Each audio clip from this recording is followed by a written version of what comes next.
Je lis du livre de Genèse, chapitre 28, versets 16 à 19, ce qui suit. Jacob s'éveilla de son sommeil et il dit, certainement l'Éternel est en ce lieu, et moi, je ne le savais pas. Il eut peur et dit, que ce lieu est redoutable. C'est ici la maison de Dieu. C'est ici la porte des cieux. Et Jacob se leva de bon matin. Il prit la pierre dont il avait fait son chevet. Il la dressa pour monument et il versa de l'huile sur son sommet. Il donna à ce lieu le nom de Béthel. Mais la ville s'appelait auparavant Luz. Prions. Le thème aujourd'hui, c'est la maison. Seigneur, voici Jacob qui s'est réveillé.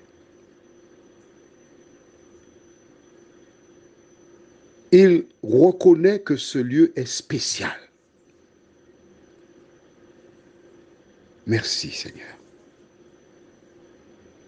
Merci parce que tu ne regardes pas au passé de l'homme. Aide-nous à comprendre cela et à avancer avec toi, nous t'en prions, au nom de Jésus et pour ta gloire éternelle. Amen. Jacob se réveille. Il dit, certainement, l'Éternel est en ce lieu. Et moi, je ne le savais pas. Est-ce vrai? Non, puisque Dieu est omniscient. Dieu est venu le rencontrer dans ce lieu. Mais là, ce n'était pas la maison de Dieu. L'échelle avec les anges qui montaient, qui descendaient, c'était simplement une vision sur le projet de Dieu, à savoir que de la postérité de Jacob naîtrait Jésus, le sauveur du monde, qui donnera sa vie pour celles et ceux qui croient en lui. Et par ce biais, Jésus sera l'échelle qui reliera la terre au ciel. Jésus renoua la relation qui existait par le passé entre Dieu et l'homme. Car à cause du péché, il y a eu séparation.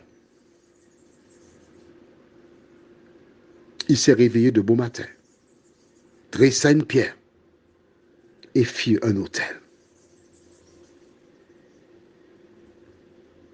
A-t-il demandé pardon à Dieu?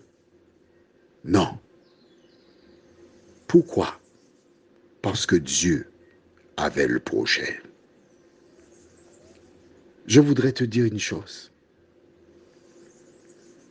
Il est bon de demander pardon de manière verbale, audible.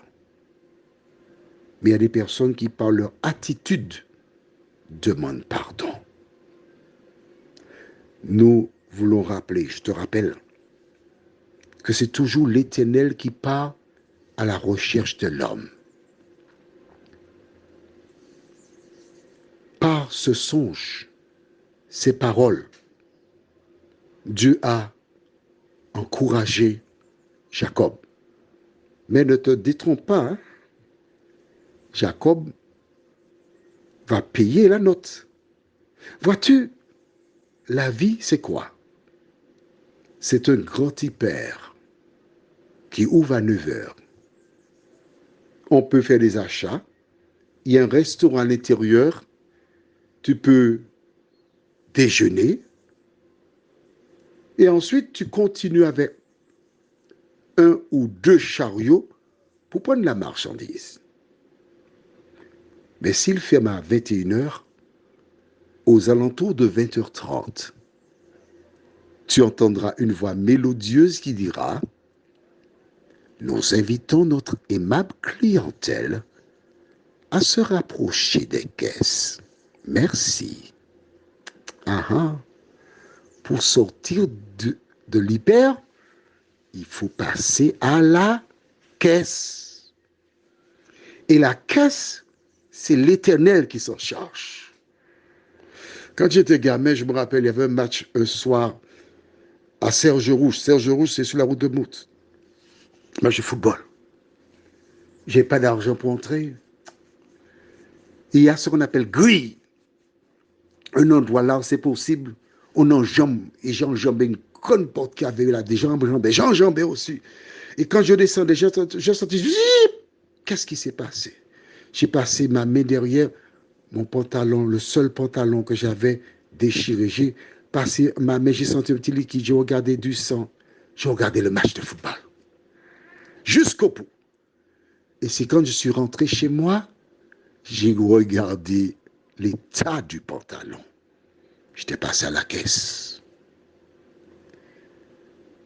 Jacob passera à la caisse. Mais l'Éternel, entre-temps, accompagne l'homme et lui conserve son amour, sa bonté. Il ne dit pas, tu as péché, je te lâche. Non, jamais. Jamais. Jamais. L'Éternel ne t'a jamais lâché. L'Éternel sait que tu es fait de chair. Il sait que tu es né dans le péché, formé dans l'iniquité. Il connaît tes faiblesses.